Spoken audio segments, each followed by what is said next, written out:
কাশ্মীর হামলাকে কেন্দ্র করে নিরীহ মানুষের ওপর সামরিক শক্তির দাপট দেখালো ভারত পাকিস্তান। ৭ মে দুই দেশের পাল্টাপাল্টি রক্তক্ষয়ী সংঘাতের ঘটনাকে বলা হচ্ছে সাম্প্রতিক ইতিহাসের সবচেয়ে বড় এবং দীর্ঘতম ডগ ফাইট।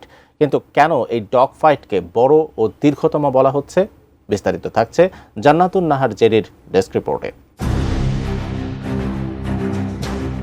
ডগ ফাইট হলো একটি সামরিক শব্দ যা আকাশ যুদ্ধে নিকটবর্তী যুদ্ধ বিমানগুলোর মধ্যে সংঘাতকে বোঝায়। এটি মূলত যুদ্ধ বিমানের পাইলটদের মধ্যে কৌশলী যুদ্ধ, যেখানে তারা আকাশে একে অপরের কাছাকাছি দূরত্বে থেকে মোকাবেলা করার চেষ্টা করে। এটি খুব দ্রুত ও উত্তেজনাপূর্ণ হয়। ডগ ফাইট প্রথম বিশ্বযুদ্ধের সময় ব্যাপক জনপ্রিয়তা পায়, যেখানে বিমানগুলো একে অপরের মুখোমুখি সংঘর্ষে লিপ্ত হতো। ডগ ফাইট শব্দটি এসেছে কুকুরের লড়াইয়ের সঙ্গে এর মিল থাকার কারণে।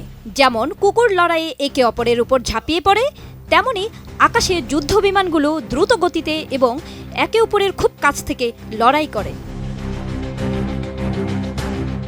গত ৭ মে ২০২৫ পাকিস্তানি ও ভারতীয় যুদ্ধ বিমানের মধ্যে যে ডগ ফাইট হয়েছে সেটি সাম্প্রতিক যুদ্ধ বিমানের ইতিহাসে অন্যতম বৃহৎ ও দীর্ঘতম সংঘর্ষ ছিল। সংবাদ মাধ্যম সিএনএনকে এমন জানিয়েছেন একজন জ্যেষ্ঠ পাকিস্তানি নিরাপত্তা সূত্র। মোনালিসা হেভি ফ্লো ১৫ পিস প্যাকেটের সাথে ৮ পিসের একটি প্যাকেট একদম ফ্রি। সূত্রটি জানায় মোট ১২৫টি যুদ্ধবিমান ১ ঘন্টারও বেশি সময় ধরে সম্মুখ লড়াই করেছে, তবে কোনো পক্ষই অপর পক্ষের আকাশসীমা অতিক্রম করেনি। তিনি আরও জানান, কখনো কখনো ১৬০ কিলোমিটার বা ১০০ মাইলেরও বেশি দূরত্বে থেকেও ক্ষেপণাস্ত্র ছোড়ার ঘটনা ঘটেছে। ৭ মে আজাদ কাশ্মীর ও পাঞ্জাব সহ পাকিস্তানের অন্যান্য জায়গায় ভারত হামলার চালানোর পর পাকিস্তানের বিমান বাহিনী তাৎক্ষণিক পাল্টা হামলা শুরু করে। এ সময় ভারতের ৫টি যুদ্ধবিমান ভূপাতিত করা হয়। পাকিস্তানের এ জ্যেষ্ঠ কর্মকর্তা জানিয়েছেন, সে সময়ই দুই দেশের যুদ্ধবিমানের মধ্যে প্রায় ১ ঘন্টারও বেশি সময় ধরে ডগ ফাইট বা সম্মুখ লড়াই হয়। আর এ যুদ্ধকে আধুনিক সময়ের সবচেয়ে বড় এবং দীর্ঘ ডগ ফাইট হিসেবে অভিহিত করেছেন তিনি।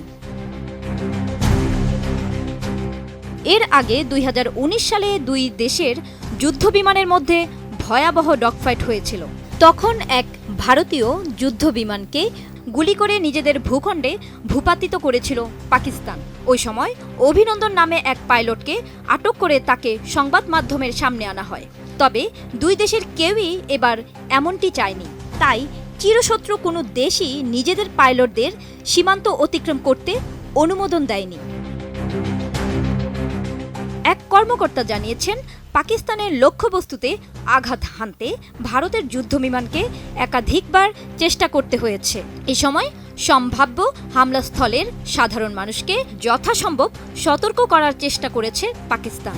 এতে তারা হতাহতের সংখ্যা অনেকটা কমিয়ে আনতে সমর্থ হয়েছেন বলে জানিয়েছেন পাকিস্তানের সশস্ত্র কর্মকর্তা। জান্নাতুন Nahar Jerry, desk report, ATN news.